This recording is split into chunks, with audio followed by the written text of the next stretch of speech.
Nunca a heresia foi tão forte como na época em que houve a Inquisição Espanhola. E mais, o único país que se preservou das guerras de religião, como disse o mesmo Voltaire, foi a Espanha.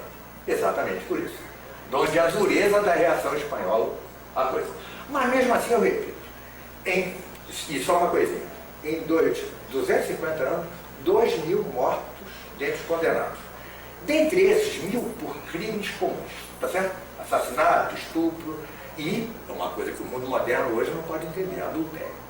Tá? Adultério era considerado crime gravíssimo e com adultério. E de fato, dizia Santo Tomás, depois do homicídio, o pior crime é o adultério. Claro.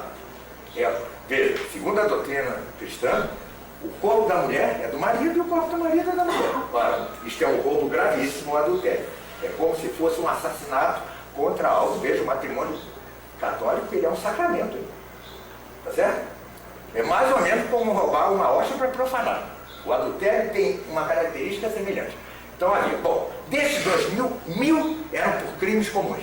E 1.000, considerado grave, né? Não roubou um tom, como na China hoje, leva um tiro na cabeça e a família paga a bala. Não, a coisa era um pouquinho mais grave. E 1.000 por razões religiosas. Muito bem, eu repito. Em 14 anos de Revolução Francesa, 150.000 mortos. Não há termo de comparação. Tá certo? São 250 anos com 2.000 mortos. São 14 anos com 150.000 mortos. Mas avancemos. Quantos na Revolução Russa? Quantos na Primeira Guerra? Quantos na Segunda Guerra? Quantos na bomba atômica em Hiroshima e Nagasaki? O que ninguém sabe. Vocês sabiam que Hiroshima e Nagasaki eram as únicas cidades católicas do Japão? Eram as únicas que tinham catedrais. Era uma população shintoístas convertidos. Eles tinham sido a geração do silêncio, ficaram um século calados, católicos. Eles só tinham matrimônio e batismo, que é o único, são sacramentos que se podem dar aos próprios leigos, né? E quando voltaram, os padres eles reorganizaram-se, catedrais, com padres, etc., as duas cidades.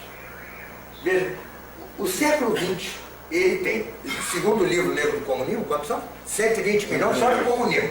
Mas se juntar as duas guerras mundiais, se juntar a bomba atômica, se juntar não sei o quê, nossa, nós temos 200 milhões de mortos em 100 anos.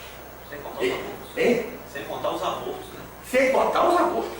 Só nos Estados Unidos, 50 milhões de 73 para cá. Olha. E Inquisição, uma gota d'água. E o engraçado, né? Como dizia São Irineu,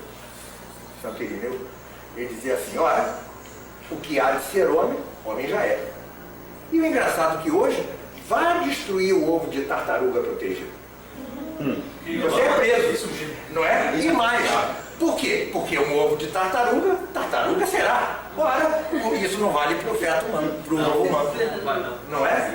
Ou seja, então, sabe que autoridade tem este mundo para falar da Inquisição, ainda que haja erros, como é normal haver erros entre os humanos? Qual é a autoridade de um mundo que Corsão disse propriamente, é o século do nada? É o século do nada.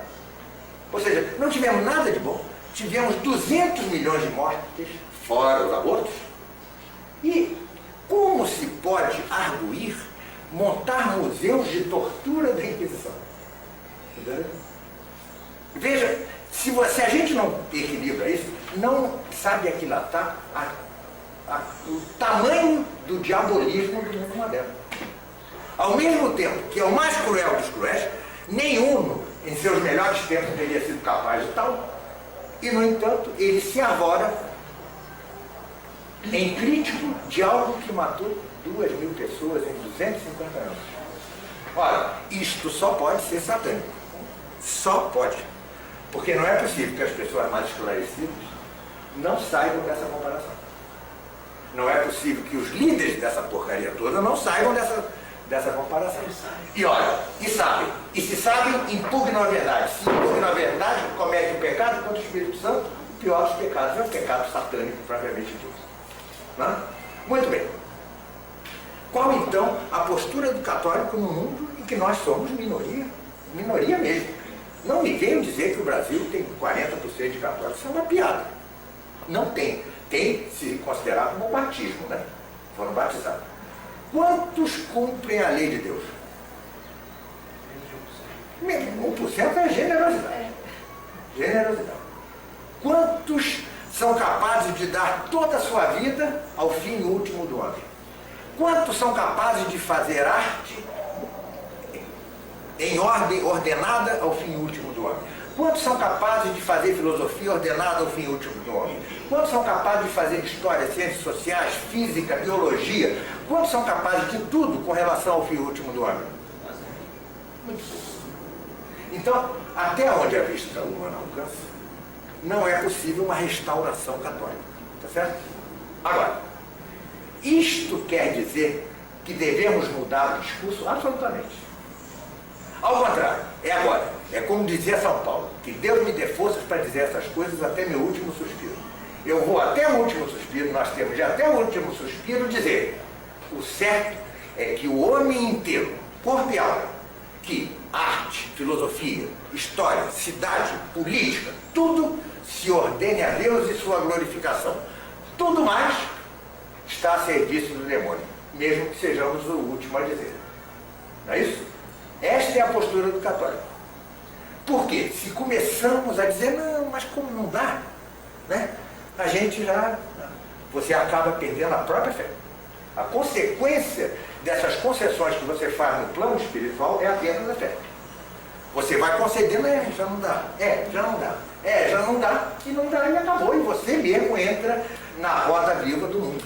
Você mesmo é levado pela torrente do mundo. Então, é isso que eu procuro defender aí pelas minhas andanças, pelos blogs da vida, tal. Ou seja, é que ainda que não tenhamos possibilidade de vitória prática, devemos repeti-la até o fim dos tempos. Como não somos profetas, pode até que haja um milagre, que haja uma reversão. Pode ser que o tempo prometido por Nossa Senhora de Paz seja um pouco mais largo do que a gente pensa. Mas, não importa. O que importa é não ceder na doutrina. O seu cunhado, Henrique, me escreveu e disse: puxa, eu tenho uma dúvida quanto à ordem prática da realeza social de Nosso Senhor Jesus Cristo. Eu disse: bom, não tenha, porque ele é impraticável, pelo menos agora. Então não discutamos bobagem. Mantenhamos o princípio. Depois, se houvesse... Veja, pode acontecer. Quem diria que no Império Romano, aqueles monges caem no Império Romano, bárbaro, aquelas coisas, e os monges vão lá para o deserto, né? E eles são como um imã que faz toda uma civilização crescer lá no deserto, né? Começaram as pessoas a ir ao deserto, né? Ora, tudo é possível. Agora, o que é imprescindível para a postura do católico é não arredar pé 1 milímetro na doutrina. Se arredar, você vai acabar sendo levado pela torrente de impiedade e vai acabar não servindo ao fim último do homem, que é o nosso papel principal. E mais, São Paulo não disse venci o bom combate, ele disse combati o bom combate. Tá? Essa é a nossa postura. Combater, mesmo que seja para a derrota, porque para um católico a derrota é a palma da vitória. A derrota neste mundo é a palma da vitória para a vida eterna.